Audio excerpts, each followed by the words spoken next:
like initially when Clone Wars started, it was started as a kid show, but it just advanced to a Star Wars show. So the content got a little darker and a little deeper. So this did it. Seeing Rafa get tortured in this episode didn't faze me as much as it did in Clone War or in Resistance. But still, seeing any character tortured in a show like this is a little. It's heavy, and it's something that you wouldn't expect in an animated show.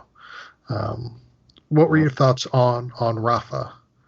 Right. Well, just like you said, when we see, Sonara and Yeager get tortured in Resistance, we do see it there.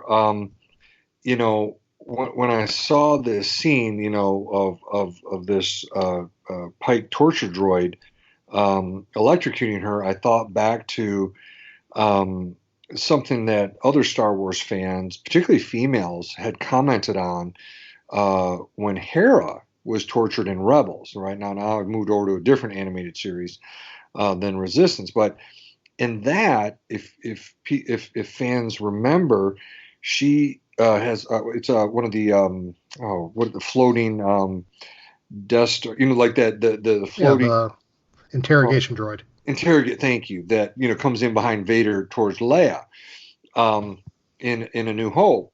Well, the understanding is that thing. I can't remember. Did it actually show the needle at Hera's neck? But I know that she's drugged, and that really, bothered a lot of fans. Again, an animated show, Rebels, Resistance. This Resistance clearly for the youngest crew of kids, but I think it's an important issue to look at, and just to be alert to. You and I talked about in Resistance that there's these really deep issues like genocide, but not blatantly noticeable to younger kids. You and I get it. You and I pick up on it, but not younger kids. Here, kids would see, Rafa electrocuted. I have to admit, I'm glad that we didn't see Trace have the same thing happen to her. So again, not easy to see, but that's,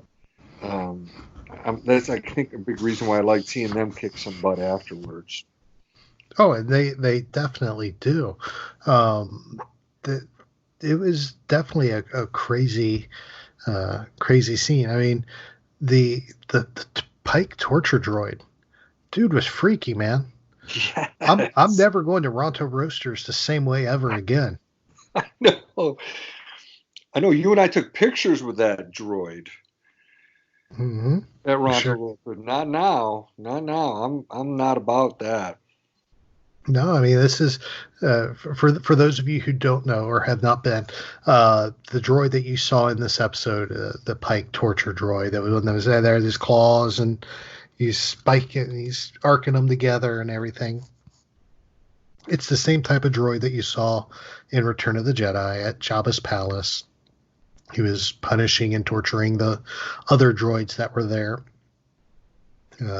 But at Galaxy's Edge in California, and of course here in Florida where we live, there is a restaurant in both of those parks called Ronto Roasters, and they got outside of it, they have a giant spit with what looked like there's two roasting creatures on there, and the spit's just turning under what looks like it looks like a pod racer engine, doesn't it?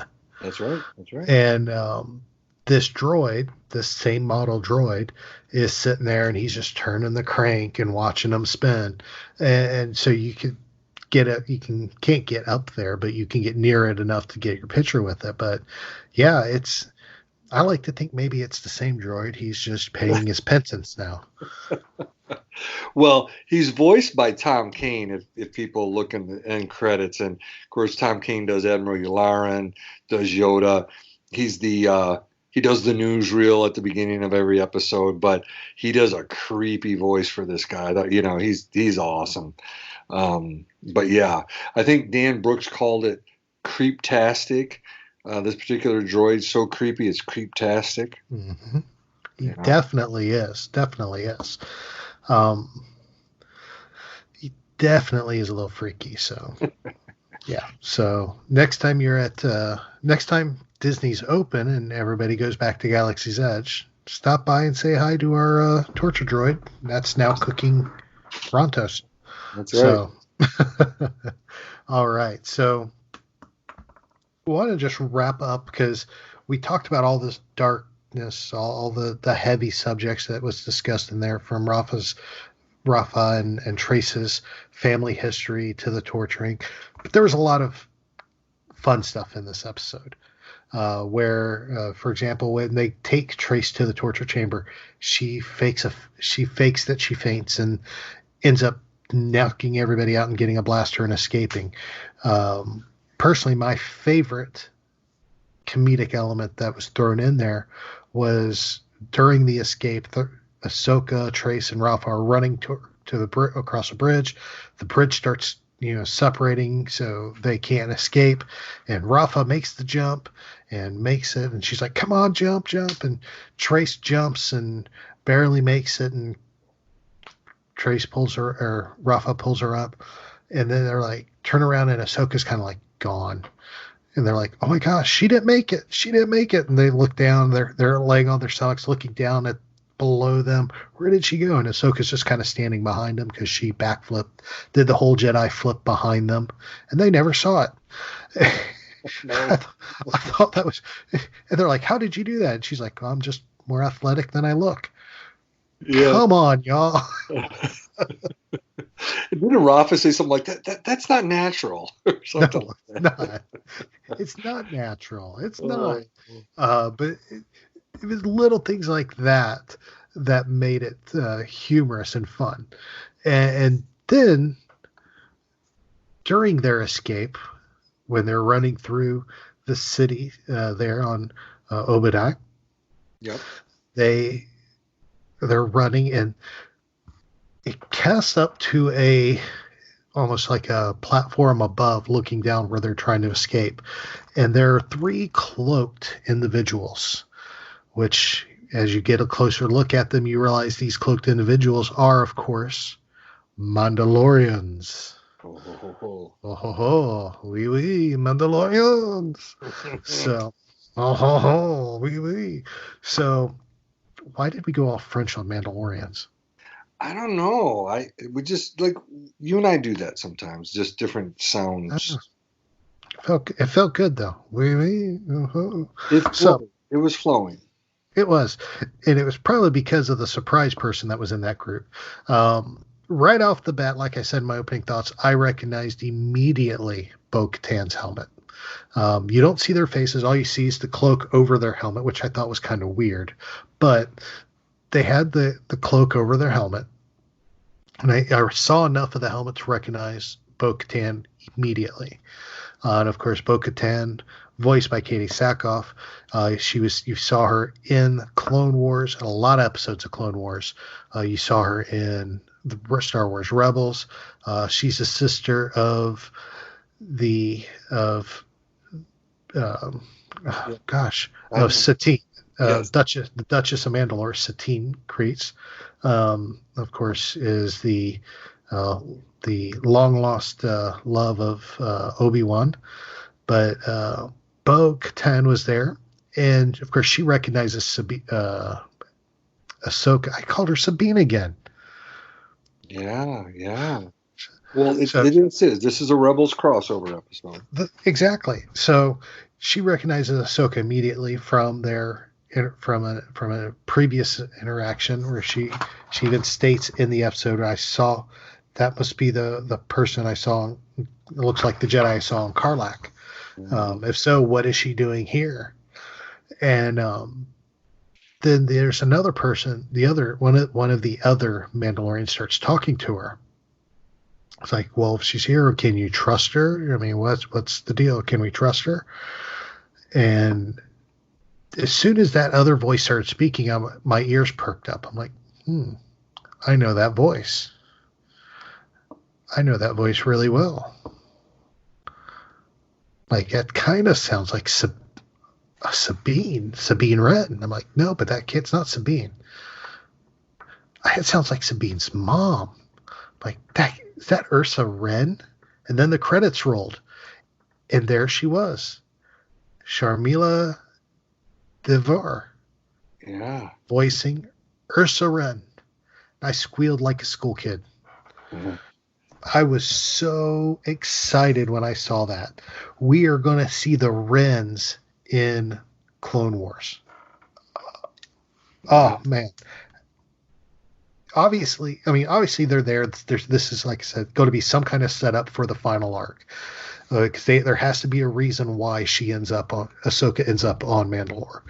So they have to have something to cause that to happen. It's not going to be just, I'm going to go to Mandalore and fight. No, there has to be a reason. Yeah. This is setting that up, and I love it. They couldn't have picked any better characters to get that done. Bo-Katan, who Ahsoka has history with, Hmm.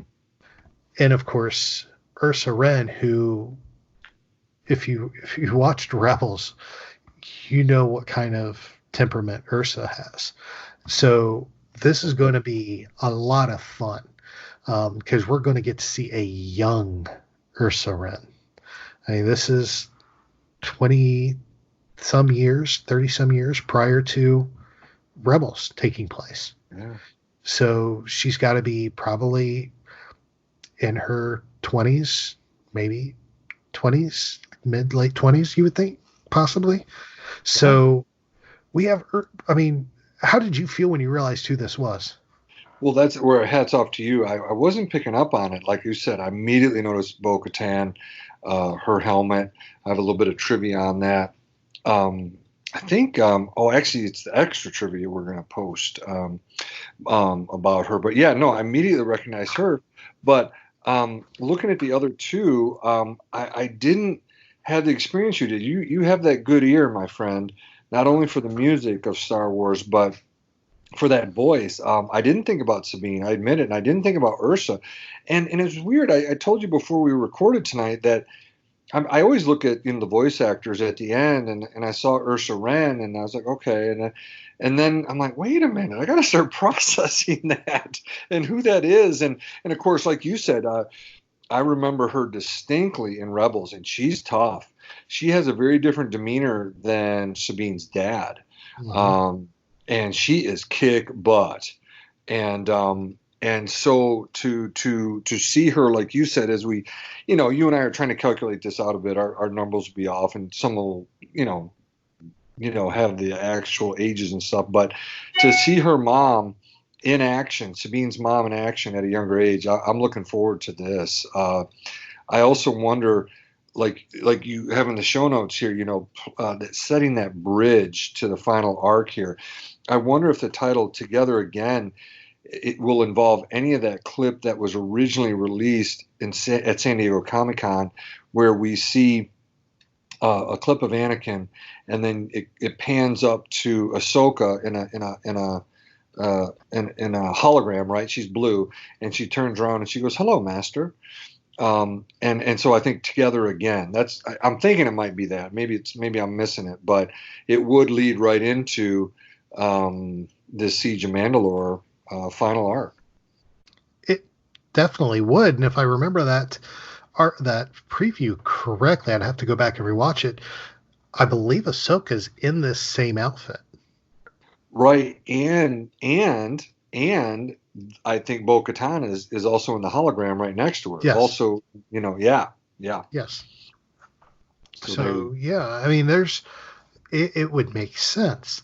Um, at that point, if this, I mean, maybe this isn't, maybe we got this wrong. Maybe this isn't a Ahsoka arc, then the Mandalorian arc. Maybe this is just one giant 8 episode arc. that's a good point. Yeah, I that's a mean, good maybe point. maybe this ends and goes right into.